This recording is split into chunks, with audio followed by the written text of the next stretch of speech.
Thank you so much.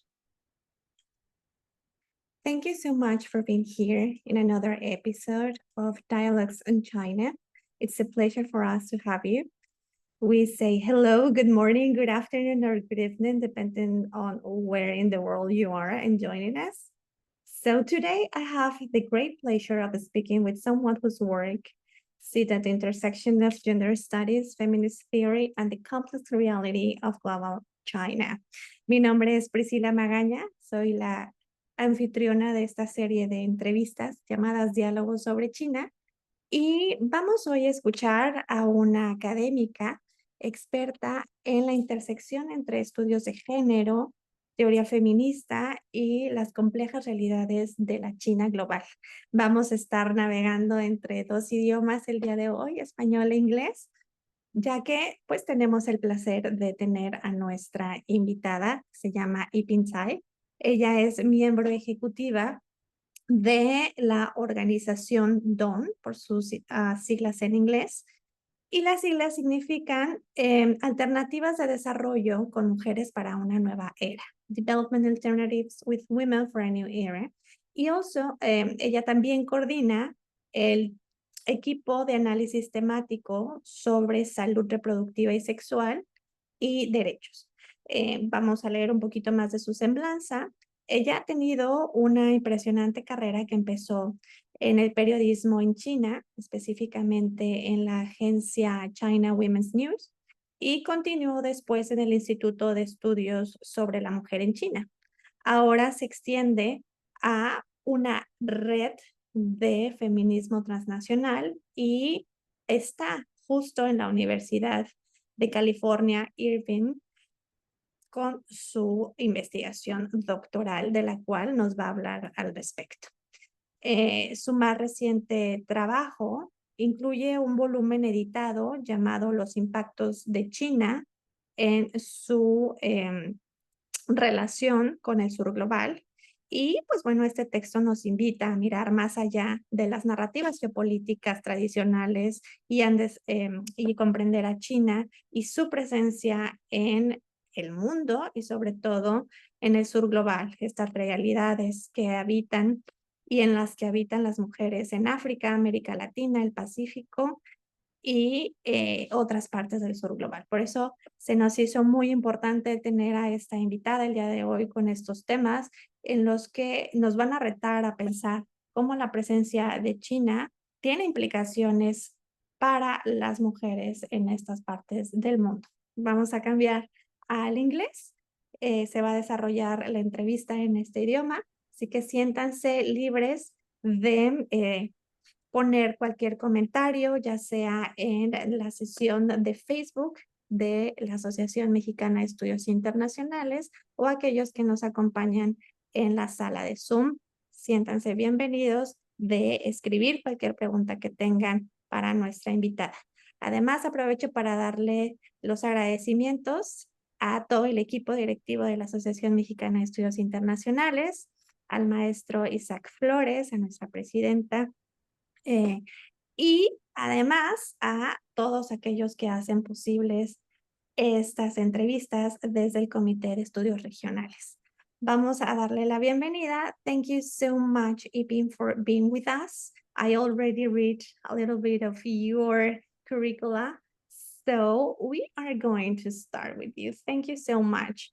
What about if you tell us a little bit in your own words so the audience can get to know you, maybe you can share a little bit about your professional and your academic journey and what led you to focus on feminism, gender, and China's relation with the Global South. Thank you so much, Priscilla, for the invitation and the kind introduction. I wish I can understand the Spanish and then communicate in Spanish. However, by now my Spanish was the level was so low, so I have to speak in English. First of all, my sincere gratitude to the Mexican Association on International Studies for organizing this dialogue series on China. It's my great honor to participate in it.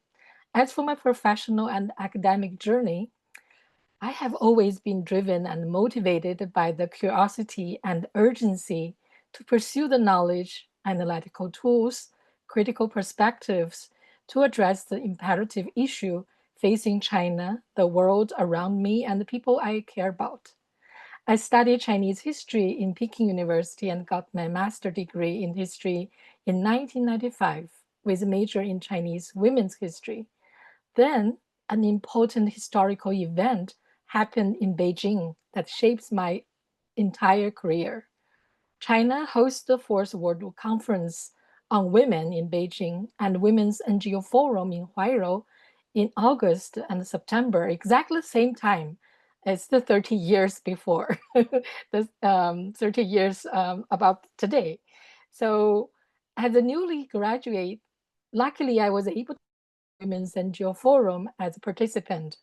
That was my first encounter with transnational feminist movement, and it was an eye opener, I have to say. At that time, due to my language barrier, I not fully understand what's going on around me. I just feel excited about to see the people and moving around, walking in the mud from the one tent to another. And the people at the time was joking. There's raining a lot that week during the NGO forum. The Chinese people joke that because there were so many women that bring the rain. According to Chinese yin-yang theory, women represent the yin, and the rain is caused by excessive yin energy. So what I saw in that event, that the women are so creative. They were chanting, dancing, performing, drawing, debating. Had never attended a conference like this. All this academic conference, the people are very serious. There were so many new concepts that I also, the first time get to know, such as gender, NGO, women's human rights, that blowing my mind. In 1995, I start my first job as a journalist for China Women's News, a daily newspaper affiliated with All China Women's Federation. That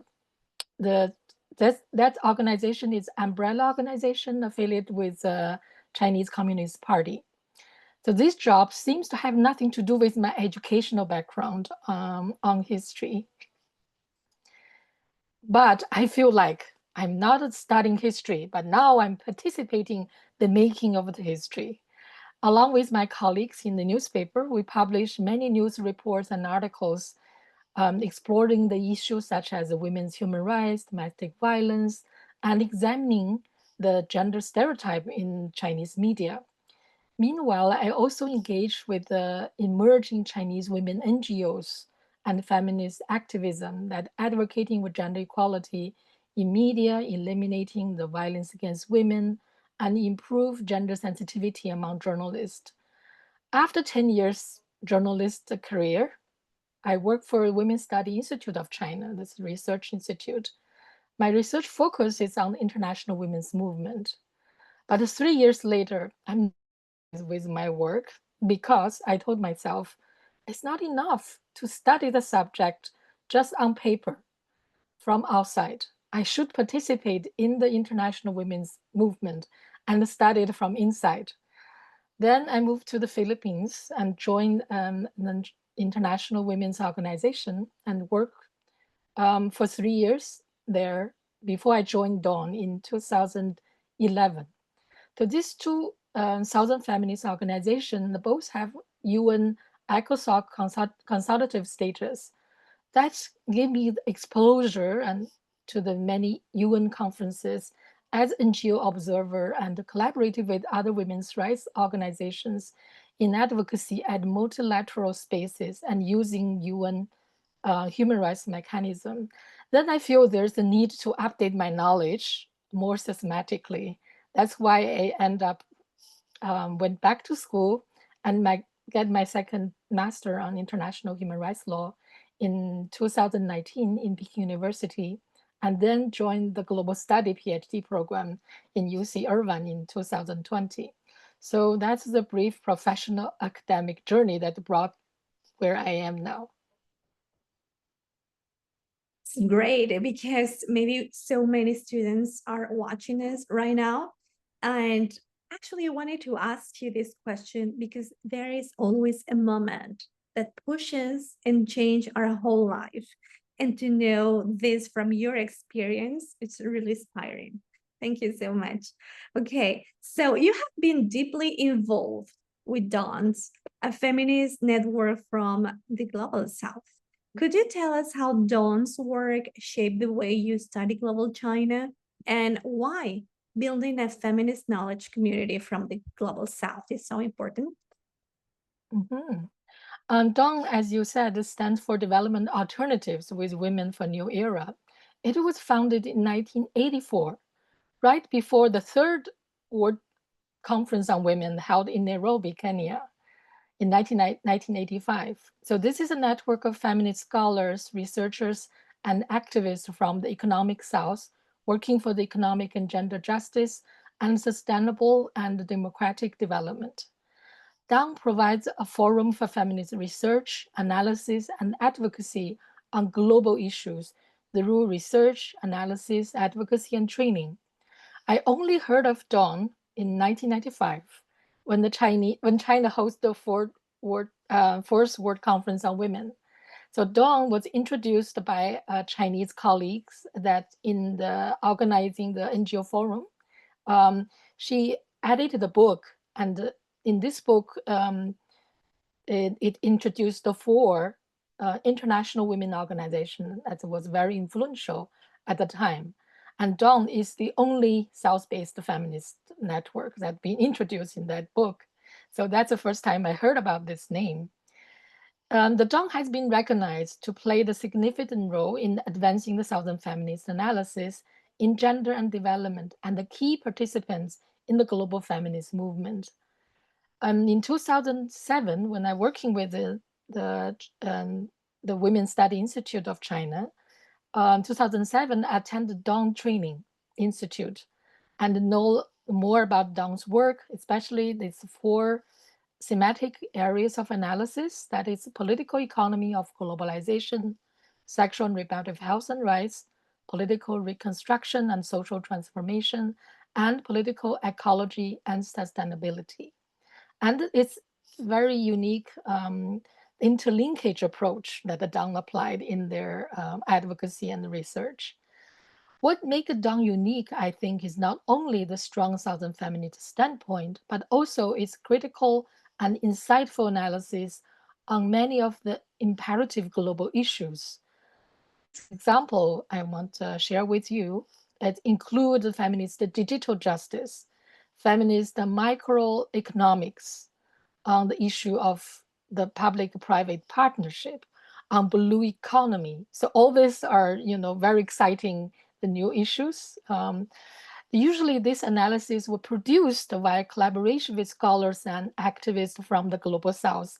As you can see, the study that I coordinated on behalf of Dawn, the gendered impact of China's engagement in the Global South, followed the same methodology and applied the same approach.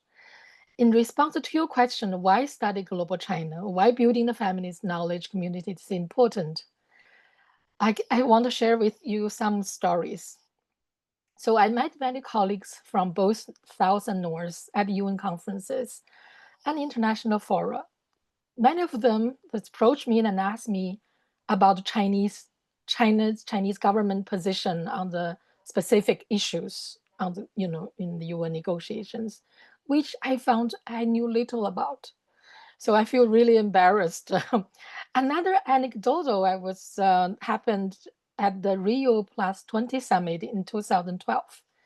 Dong brought a group of Southern feminist researchers and activists to Rio to ensure the strong Southern feminist presence there.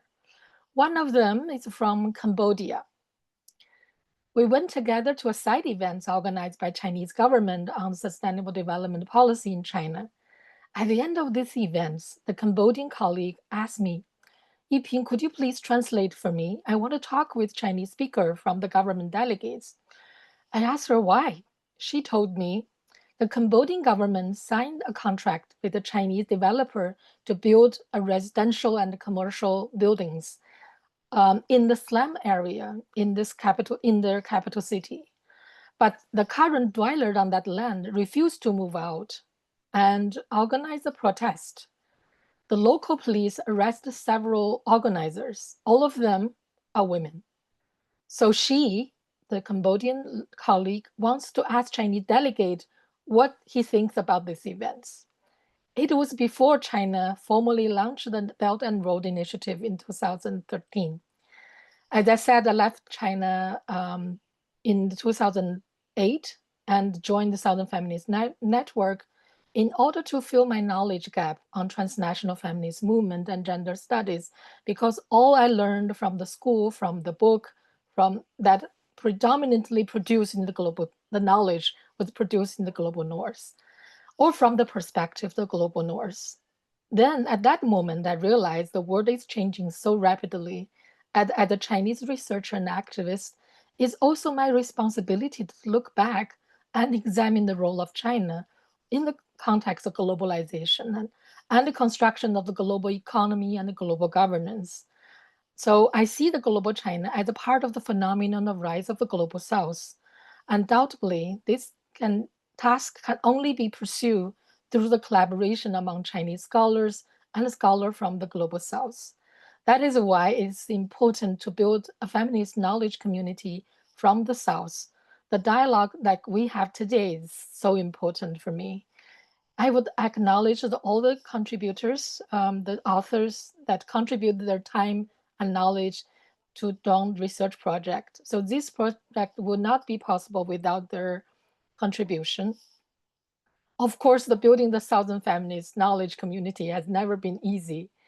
The Global South is the concept that the plural, the multifaceted, and the flexible that requires Southern feminist scholarship and activism to decentralize and decolonialize knowledge production.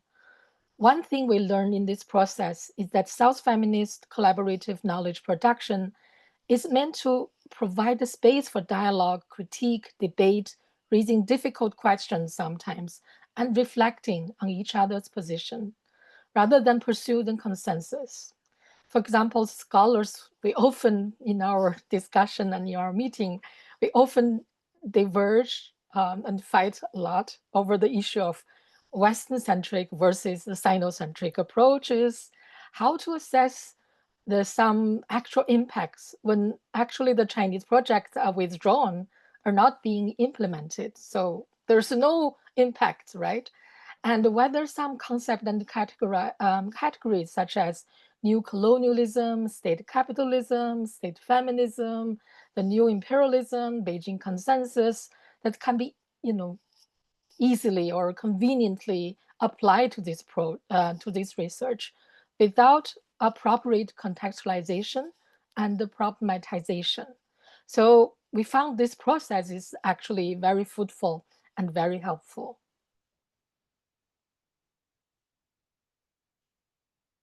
As I hear you, I just get more excited because in Mexico, we have like a sinologist community, women's sinologist community who is so engaged with the feminist approach.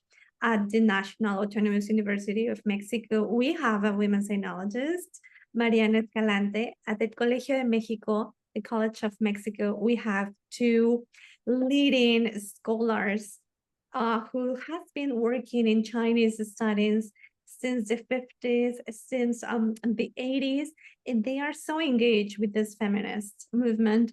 So I bet at different universities around Mexico, we are going to have a NICU of students and other social scientists who are also getting so excited in hearing all you are telling us.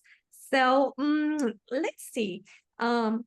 In your recent edited volume, you use the concept of global China as an analytical lens.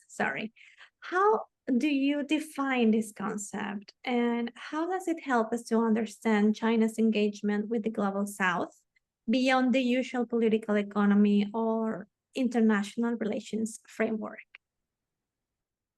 To thank you. I'm also excited to hear that there are so many scholars are actually has profound knowledge and conducted comprehensive research on China and feminism.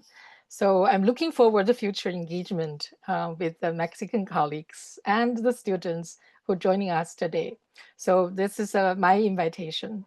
Regarding your question on the global China concept, which we used as overarching concept in our research, I think when we start this project, we're trying to look for the useful tools, and we end up, found this concept that's quite relevant and useful.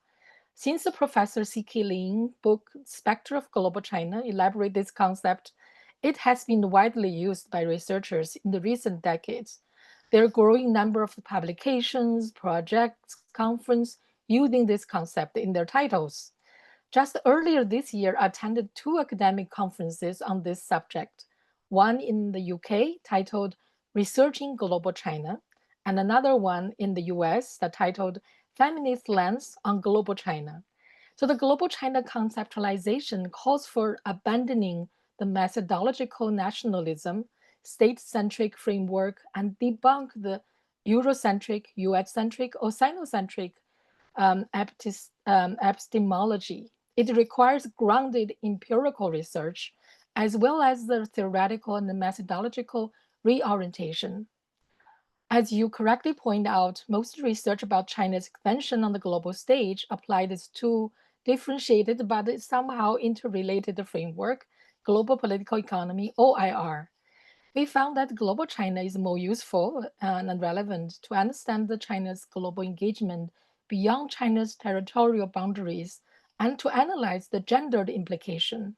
As a result of the ongoing dynamic interactions, negotiations among various actors involved in this process, including also the resistance to it, such as the government, business sector, civil society, that both, from China's side and also from the, the global South, and also most important, affected communities. Overall, this conception abandoned the assumption that China's going out overseas investment strategy is a state-led, top-down, centralized, monolithic strategy. It's not. It recognized that China's global engagement takes various forms in many areas. In addition to the overseas state investment, it involves, for instance, migration, global media network, higher education, technology transfer, multilateral, regional, and global credit institutions, and expansion of Chinese NGOs abroad. Some of these themes are exempt in Dawn research, but not all of them. But at the more pragmatic level, first, it allows researchers in our project to identify and interrogate the most relevant and pressing topics in their respective context, from China's investment in mining and infrastructure to China's soft power to local and transnational civic resistance. Secondly, it challenges the state-centric top-down approach and counters the monster versus messiah framing. Third, it accommodates the interdisciplinary approaches. So that's why we're applying this concept in our research as overarching framework. Great. Okay. So I was thinking about the whole analysis and your research, and one of the striking part of the research is the analysis of how the Chinese state defines gender. What do you see as the main limitation of this official discourse, and how does it contrast with more intersectional feminist approaches? Yeah, this is a very interesting question to analyze. Gender as a concept or this term is not an indigenous Chinese concept. It was introduced into China since 1990s, along with the Fourth World Conference on Women, as I mentioned. My other research, my PhD research, actually looking at the trajectory of the gender and NGO, these two concepts that was introduced into China, and how it's now followed China's global footprint and going out of China into the global. So my recent research examined the trajectory of the concept of gender and how it was introduced, translated, and vernacularized in China in that historical political context, and how it was perceived by the scholars and feminist activists in their research and advocacy. So I have reviewed the research. I also conducted the interviews. So many scholars and feminist activists expressed that they learned this term from the Women's Conference, the NGO Forum, and academic exchange with a scholar from the global north. So there are lots of debate around how to translate the gender into Chinese language at the time, and how this concept can be compatible with other terms in Chinese society, the existing Chinese term that has been already frequently used, which is equality between men and women, 男女平等. That has been promoted by Chinese state, widely accepted in socialist China, and written in the Chinese constitution and the laws, and declared as a national policy in 1995 in this welcoming ceremony that Chinese president host.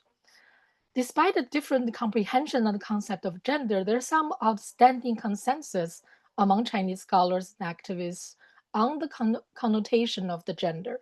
First, the gender goes beyond the biological differences between the male and female, and emphasizing the social construction of roles and divided responsibilities and the values associated with them. The second, the gender should be understood, according to the scholars and activists, in more comprehensive and intersectional sense, including sexual orientation, gender identity, and expression. So examining the existing literature trajectory of China's the gender-related concept, and try to trace how through what road that this concept was introduced into China. I found that there are 3 different paths through which the gender-related concept entered China. The first one is through the Western and Chinese diaspora scholar who were educated and worked in the global north, had introduced and translate this concept and introduced it into the gender and women's studies academia, in academia, and established the gender women's studies program in Chinese universities and research institutions in the 1990s. The second road is through adopt language recognized by the UN documents, particularly in the ICPD Program of Action, Women's Beijing Declaration and Platform for Action that adopted in 1995, as well as the UN Convention in the process of introduce the UN Convention on Elimination of All Forms of Discrimination against Women. And UN resolutions on gender mainstreaming. So all these are, there's another path through UN languages and the human rights norms.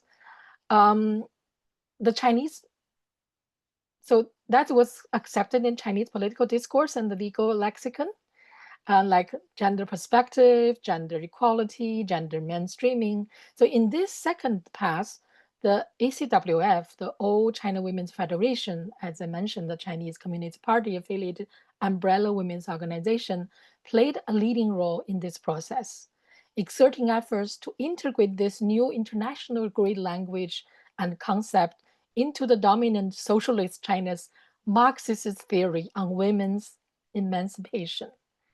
So they argue that the concept of gender equality and gender perspective do not negate the Marxist views on women's emancipation. Instead, the gender concept enrich and enhance them by offering the theoretical framework and an analytical tool to better understand the structural problem perpetuating the patriarchy, women's subordination, and the way to overcome those barriers. And the third path through which that the gender is introduced and practiced in China was the Gender and Development Projects that funded by the foreign donors and international development organizations and UN agencies. Many of these the gender and development projects was initiated by newly founded women's NGO or implemented by the ACWF and other institutions in collaboration with NGOs.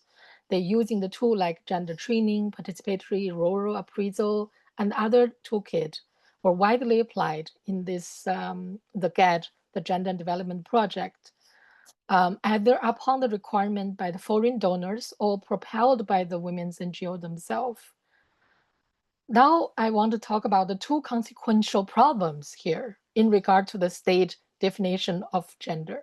First, the concept of gender since the beginning has been always associated with the North, with the North or the Western world, to something from outside, because it's not an indigenous concept.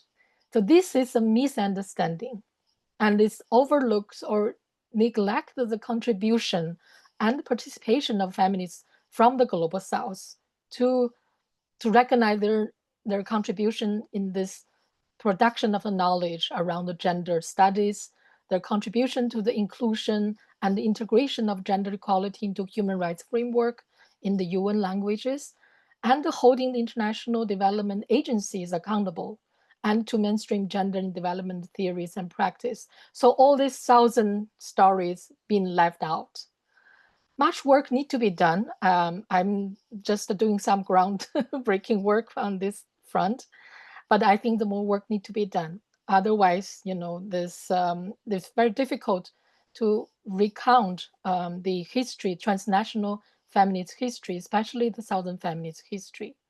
Secondly, I want to reflect on the Chinese government ambiguous positionality regarding gender equality versus equality between men and women. Interestingly, when I look at the Chinese document, the documents like the statement or the like speech remarks by the Chinese president in the UN forum, they always using the term of the equality between men and women. But in the English translation, in the English document, even they were uploaded on the Chinese official website of the Ministry of Foreign Affairs, all these terms has been translated in English as a gender equality, not the equality between men and women. So this is why is that? Why is this it's a difference between this the Chinese language and the translation of English version. So these terms, gender equality and women empowerment and the equality between men and women, are often used interchangeably. And also in Chinese official documents, that women are categorized as a part of vulnerable group alongside with children, the elderly, and people with a disability. Paradoxically, women's potential and agencies are also acknowledged at the same time. The state official discourse claimed that developing women's capacity and safeguarding their health will enable women to actively contribute to building a harmonious, stable, prosperous society and foster national economic development, which will ultimately lead to gender equality. So that is the logic. So this framing is also coherent with the official Chinese position on human rights, which prioritize the rights to development. So that's the logic behind it. In contrast, the dominant Western international human rights discourse usually focus on individual rights and freedom. So limited scope regarding the gender equality and women in development and the binary understanding of the gender as men and women are also guided Chinese government official position in international negotiations and diplomatic activities in related issues at the UN. Unlike China was is still reluctant to they speak language of gender equality between men and women. However, is reluctant to support language of sexual orientation and gender identity, arguing that this is there's a lack of the consensus on this issue among member states. So I'm trying to understand what that means. And I think the Chinese government strategic, I would call it a strategic ambiguity on gender-related issues reflect China's long-standing and consistent adherence in diplomacy to the principle of seeking common ground while preserving differences, 求同存异. It may also rise from the fact that China does not consider gender-related issues as the priority and a matter of core national interest that must be defended at international forum. China has not developed a consistent and coherent position on gender-related issues in its foreign policy compared to the other more prominent areas and prioritized areas such as trade, security, human rights, counterterrorism, and climate change. So this position could also be interpreted as Chinese government's attempt to depoliticize the feminist agenda at the national level, because it sees that the Western and from the imported from outside. At the same time, maintain its global image of progressiveness as a champion for gender equality, because it's a host of the Fourth World Conference on Women. Whatever the cause may be, what matters for me is that how the Chinese and transnational feminists to navigate and augment the political space, this ambiguity position, possibly open for advocating for women's human rights and gender equality to its full potential from the local, national to the global. So that is my understanding for this position. Well, you actually give us a very pointing lecture. For us, it's really important to know about all these differences from a scholar point of view. So we are taking a look at your screen behind you. And there we can see the book that you helped to edit, Gender Impact in China's Engagement in the Global South. So in this book, how do you understand gender? Well, in this book, even though we said we want to look at the gendered implication, but I think in the introduction chapter, I had explained so what this book perceived the concept of gender. I think one is that we recognize the gender was not a binary, and the concept should be considered as in the more comprehensive, intersectional way. On the other hand, due to the limited access to the material, to the evidence, I think the author also recognized that they have to focus on women and the women that's been affected. But I think at the same time, they recognize, they put this, the women experience and the impact on women in the more broader, the social construction of their role. So it's not, women as the biological sense, but how the culture and the local, the social and political actually shape the situation of women in their respective context. So we hope in the future that we can look at the gender is in a more broader way, to also bring into the consideration of the sexuality, consideration of the diverse gender orientation and expression. But so far, this book hasn't been able to include all those aspects in the analysis. Okay, well, it's so interesting.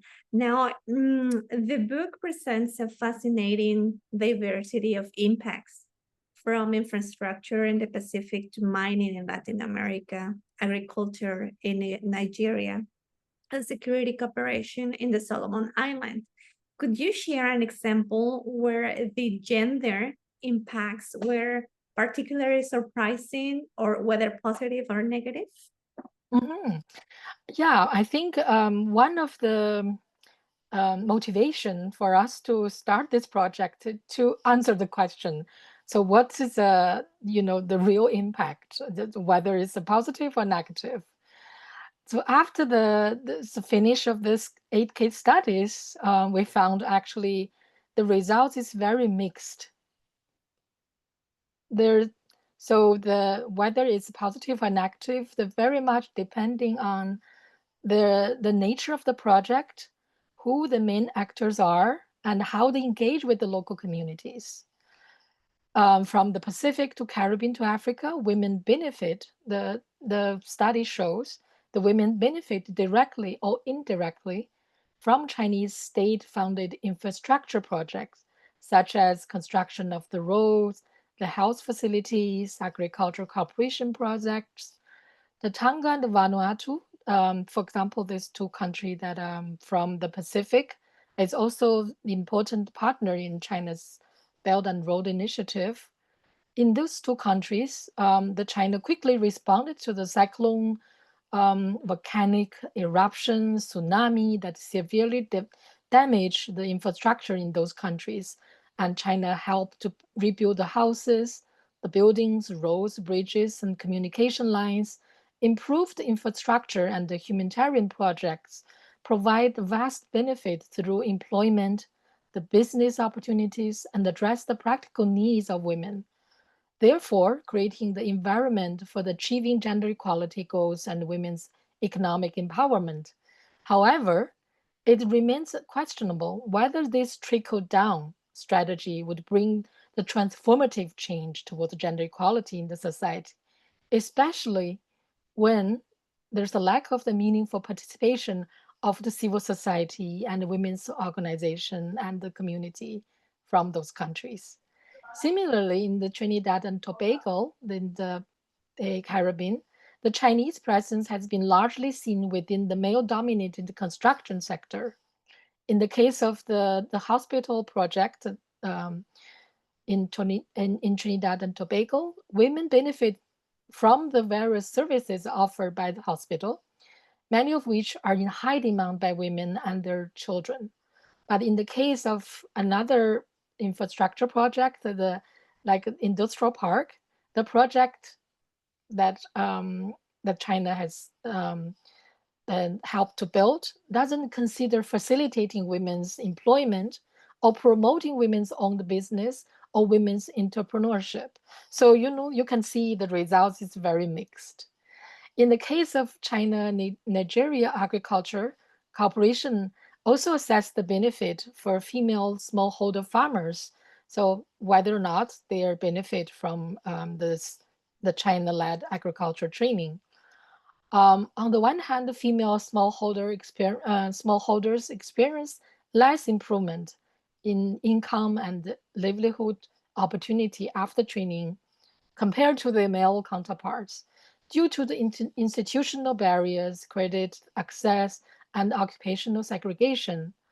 On the other hand, the training increased female smallholders' willingness to adopt the modern agriculture technology and fostering food security and rural development. So it depends on, from what aspects that you look at, the impact.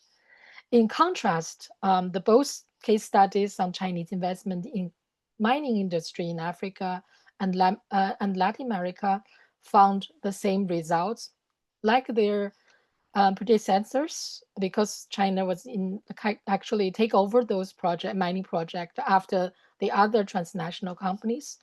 All this project brought more negative impacts than the positive to the community and the environment, which was disproportionately borne by women. So that is the example, and that is the main results. It's very interesting. I think it's very difficult to just pin your finger down and to say there's a black and white. Sometimes there's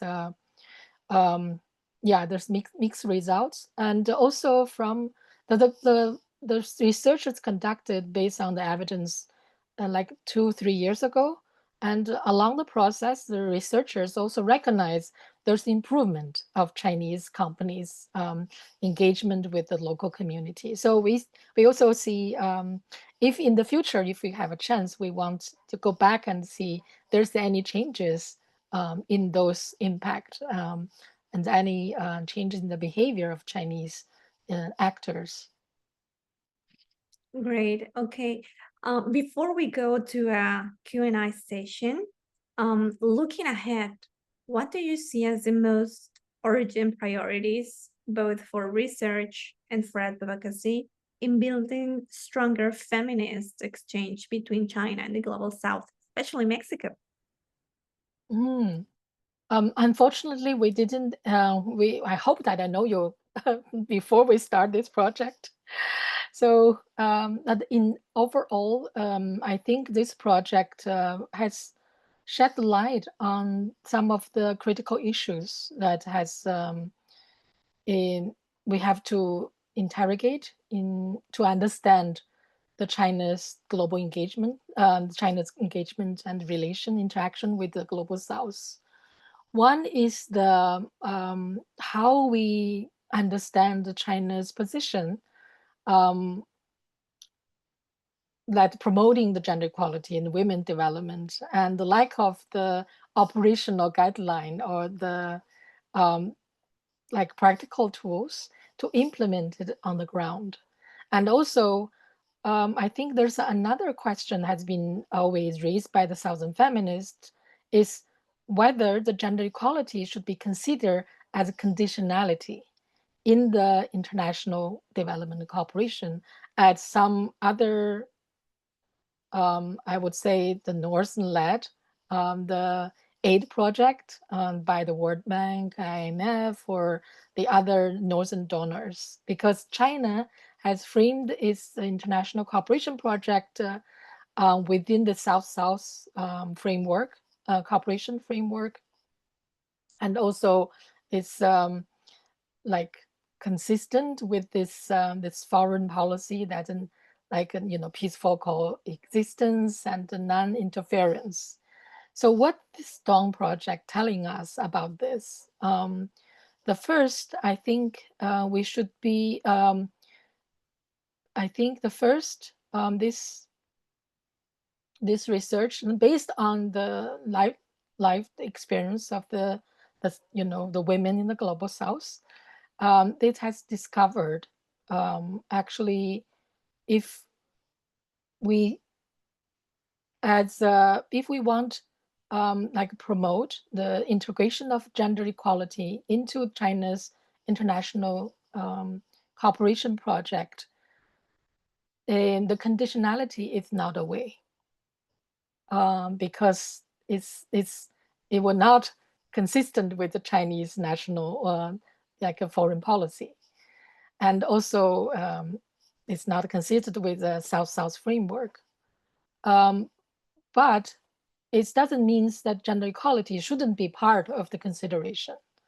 We want to emphasize there's a clear call for the transnational activism, South-South feminist alliance and solidarity. That is like all the case studies from this research has shown. So in terms of research, how this can be built and how this can be pursued. The first, John acknowledged the gender impact of China engagement is co-production in the dynamic process of action, interaction, contestation. Therefore, it can be and only can be assessed in the various locations, simultaneously and comprehensively, and especially grounded in the reality of South. Furthermore, the women's experience perspective from Global South should be at the center of this analysis. And this can only become possible through the dialogue, collaboration, and solidarity. So it's not like this responsibility of Chinese scholars to do research in the Global South, or the South, do it by themselves. So the collaboration is very important. And of course, gender aspect remains understudied subject in the realm of the global China. We call our project like exemplary of the Southern feminist knowledge co-production. As I mentioned, it's not begin with consensus building and hypothesis making, but a critical self-reflection on the existing knowledge, theory, methodology, and positionality. As we understand, the feminist study and development study are both knowledge realm has predominantly like produced in the context of in the North academia, and sometimes we found even difficult to find the language to describe experience, our experience from the South. So that's the frustration that we face. And I think for in terms of advocacy, we also recognize to integrate the gender equality and promote the gender equality and women's rights in the internet in South-South cooperation, that need to recognize that it's not a condition. So it's not a conditionality to promote gender equality. It is a commitment of each government to their people. And I think at the momentum of the Beijing Plus 30, like when we were commemorate the 30 years of Beijing Conference and review the Beijing Platform for Action, this is a good reminder for us. That is the government, many Southern government, I think, had made a commitment to implement this platform for action and committed to promote and protect the gender equality and women's rights in their national jurisdiction and through the international cooperation. So that is, I think, to reframing this issue in the international cooperation, then the theorization and the practice is the first step. And I think I want to give a last example of in the advocacy, in the practice, and how it can be pursued.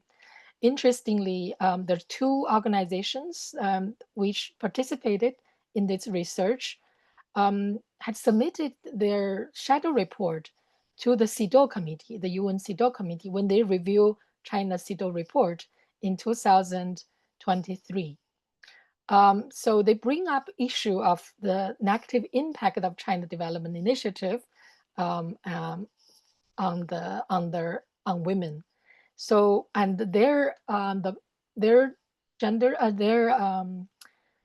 shadow report draw attention from the CEDAW committee member, and in the conclusion and recommendation of the CEDAW committee on China's implementation of CEDAW convention, that outline some suggestions and to ask for China to fulfill their commitment in their territory, obligation to make sure that their international project would not negatively affect the women in the other country where they implement those projects. And also, I think through this collaboration, we also heard many times that coming out from the authors that so the South-South cooperation is they see each country as the state have the sovereign rights, and also they coming with the sovereign responsibility.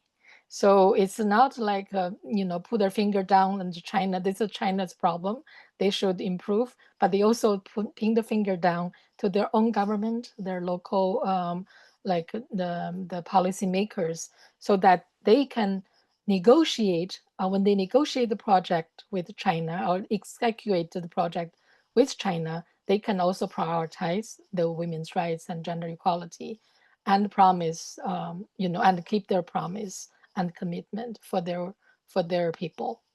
So I think that's what I want to say.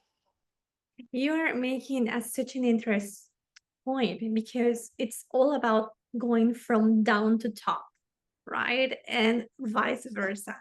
Thank you so much for this point because when we think about China and Chinese government, most of the time we just go with a picture of an authoritarian government where actually civil society do not have a voice. But you are telling us how in this gender equality process, of course, civil society has conditions in to go with this down to top movement. Okay, we are going to open the Q&A session. I'm going to turn to Spanish a little bit and then we continue in English.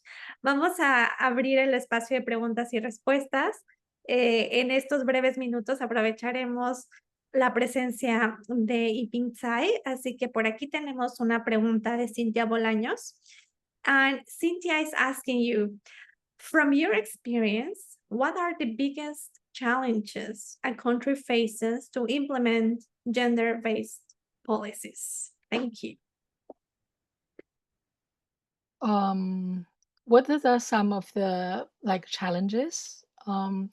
Is this research identified the huge gap between the official position and commitment to promote gender equality, and in the reality on the ground, there's lack of action or strategy. As I mentioned, there are several reasons for this gap. One lies in the paradoxical position regarding the concept of gender equality that I explained. They keep a distance from so-called Western-led agenda. The second reason is that, so I think unless we challenge this and reframe as the responsibility of each government, I think that we can hardly overcome this barrier. The second reason is the tension, as I mentioned, between the non-conditionality versus extraterritorial obligations. So how they perceive their, this kind of tension and contradiction. So as I mentioned, we need to also reframe this gender equality as not as a conditionality, but as the commitment and obligation that shared by all the governments. And the third one, I think how we can bridge this gap. I think we also have to rethink about the South-South cooperation itself, because in the past, the South-South cooperation has been always only applied to the state, because this is South-South is state-to-state collaboration. But actually, when we look at the reality, there's more partners involved, civil society, business sector, and they have played a very important role, and sometimes the central role. For example, the agriculture cooperation project is implemented by a company, by a Chinese company. They are the ones who deliver training, organize training, and collaborate with the local government. So this is so that I think this is how we're rethinking about the South-South cooperation. And lastly, I think when we see at this the mutual, so the South-South also means like a mutual learning, right? So I think when we say about the mutual learning, China, of course, need to kind of develop some of their the good practice from they already have many projects in the past. I think they need to assess, evaluate the gender implication and think about how to improve it. At the same time, I think China did have some good practice to offer. For example, investment in the human and social capital, the public financing to improve the education, health, infrastructure are some of those good practice. But mutual learning also means China also has much to learn from other global South countries. for example, some country has a good experience of women political participation. So I think that means like to set up this mechanism for the mutual learning. So for the academic, what is the responsibility of a researcher, the academic? I think how we build, like first how we jointly develop the analysis, the theory, and also they're much involved in. I think we should think about to learn from each other, but also like relearn and unlearn. Like we always have somehow the stereotype about others, how we can and like to remove this kind of the mindset of like otherings, because I think that's I think the first challenge is the mindset of the how we when we encounter a thousand partner or the like research subject. I think we all I think the first reaction is we come with this like many of this stereotypical image about like underdeveloped, or like the authoritarian or new imperialism. I think we should hold for a while and pose it for a side and see what is the reality and what is from the ground.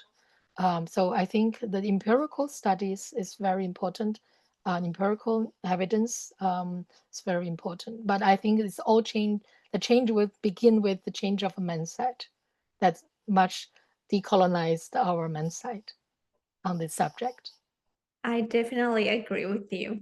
Here on Facebook, we have another question. Eduardo Luciano Tadeo is also a member of AME. At AME, we also have this gender section. So Eduardo is asking you, well, actually, he's congratulating for this conversation. And he says, it's very necessary and important to have this conversation. I have two questions. Is there any relationship between women of the Chinese diaspora and the Chinese government regarding its gender policy? And the second question, does the issue of sexual diversity have any relevance in China's gender policy? Thank you so much for your kind words and for your questions. That's very like thoughtful questions, and I don't think it's an easy answer for any of them. First, there's any like direct relationship between the state, Chinese state, and diaspora? I would say it depends. I think if we look at the the trajectory of the, as I mentioned, like how concept of gender was introduced into China in the 1990s, we see many of this concept was actually through the interaction or through the exchange between the Chinese scholars and Chinese diaspora scholars, mostly study in the US and in the European countries. And in many of this exchange was result in the construction of the new curriculum on the gender studies, women's studies in Chinese higher education institutions. So I think in that sense, there's like some connections.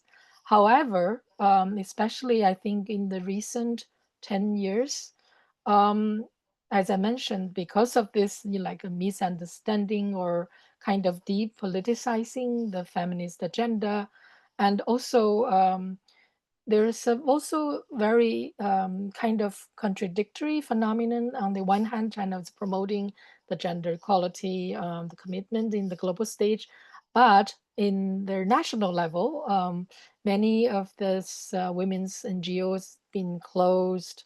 Like the Chinese activism was cracked down.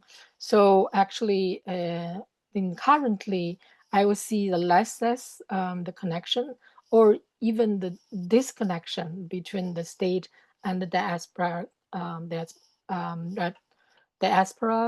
activist. And also because of China now implementing this overseas NGO law, so they make it more difficult for the exchange between the national and the diasporic activism. So yeah, that is a challenge, but I'm sure there's always a way how we can overcome this kind of barrier. I think the role of the state, it's the subject that not only Chinese feminists, but all the feminists cannot get away of. And I think we have to develop a strategy to how to engage with the state when we collaborate, when we like criticize, and when we should go away. So I think there's no like the strategy that the curve on the stone. So we have to continually assessing, and make a decision. What is I don't know if this answered your question, but what is the other question? And now I think it's I forget the second question. The second question is, does the issue of sexual diversity have any relevance in Chinese gender policy? Yeah. So interestingly, the gender diversity, it's the topic that constantly popping up in the Chinese discussion on gender equality. And at the beginning, I would say at the beginning when the gender and development project or the concept of gender were introduced into China, as I mentioned, through three roads, I would say for the academic exchange, definitely there's discussion on the gender diversity. But on the gender mainstreaming, as I mentioned, that was led or by the the state actor or the Women's Federation. The gender diversity, it seems out of the picture. This is not their priority, because I think they put efforts on how to using this language of gender mainstreaming, gender equality to like renew or to reframe the existing the discourse of equality between men and women, which is the Marxism doctrine on the women's emancipation. On the third one, I think on the gender development track, the gender diversity topic as popping up from time to time. And there's, of course, there's a tension between the people who are advocating for gender diversity and the people who are still narrowing, have a narrow understanding of gender, like binary. But I think, at least from the NGO activism that I engage on on advocating for the legislation to prevention and eliminating the domestic violence, at the beginning was focusing only on women, the women victims, but then this open up like the violence between the gay partners, and also they have support this organization, this NGO that supported the research to look at the intimate partner violence that's among the gay partners. So there's, I think, more and more recognition in the feminist activism. But regarding the national policy, China is very interesting because China does not have the discriminatory policy against the gay couple or gender diverse. Meanwhile, it doesn't recognize either. So it's just like kind of in the limbo. So I think in this regards, as I mentioned, on the international level, especially in regards the negotiation among those issues, on the SOGI issues in the global level, the government position is that we don't support this topic because the argument is that we respect there's no consensus on this issue among the UN member states, and we also they also using this like the culture diversity, so they have to recognize there's in some countries some religion, some cultures doesn't recognize, so we shouldn't put it on the table. So I think overall they try to avoid to take a position. But what's also interesting in several there's several incidents in China's statement that recognize, there's no discrimination based on SOGI in the international forum, like in CEDAW or in the review in the UPR, the Universal review, periodical review. But I think in recent years, according to some research done by the LGBT organization, that China has become a more conservative on this issue rather than more progressive or open up on this issue. Okay, we have more 3 questions, but we do not have enough time. So maybe we are going to send you these questions by email so you can get in touch with the students. We appreciate so much your time, Yiping Cai. For us, it has been an honor to hear more about the gender studies in China. And I don't know, do you want to tell us a little bit before we finish? We know that you're coming to Mexico. We are so glad that you are coming next November, and hopefully you can make a conference in some of our universities. That will be great to know more about your work and the feminist and gender research on China. Thank you so much for this invitation and for the future invitation. I also want to send my invitation to the colleagues in Mexico and students in Mexico, and I really hope that in the future we can collaborate to do more research on the subject of the China and the Global South engagement.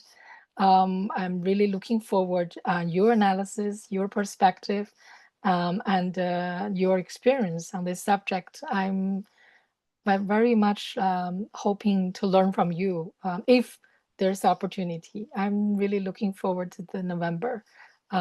Let's stay in touch. For sure. And one thing that I want to mention is that this book is translated in Spanish. So we definitely have the option to read Impacto de género del involucramiento de China en el Sur Global. We have this poster, your interview poster, and there we have a QR so they can get to that Spanish version. Tenemos en el póster de esta entrevista el QR donde pueden tener acceso al libro en español para tener aún más conocimiento de la investigación que ha hecho Yiping Cai y su equipo en DON. We are so thankful. Hopefully we are going to see you soon. And that's it. Thank you. Thank you so much. Thank you, and see you for the next interviews in Dialogues on China. Muchísimas gracias a todas y a todos por escucharnos en este episodio de Diálogos sobre China. El día de hoy hablamos con Yiping Cai de la ONG Don't Feminist y hablamos sobre el impacto de género en el involucramiento de China en el Sur Global. Nos vemos el próximo último viernes del mes de septiembre. Vamos a estar haciendo estas entrevistas durante todo el año, excepto durante el mes de diciembre, que se nos acaba el año. Así que bienvenidas y bienvenidos todos a estos diálogos sobre China. Un saludo. Hasta pronto. Thank you, Yiping. Bye bye. Muchas gracias a todos en la sala. Muchas gracias. Adiós.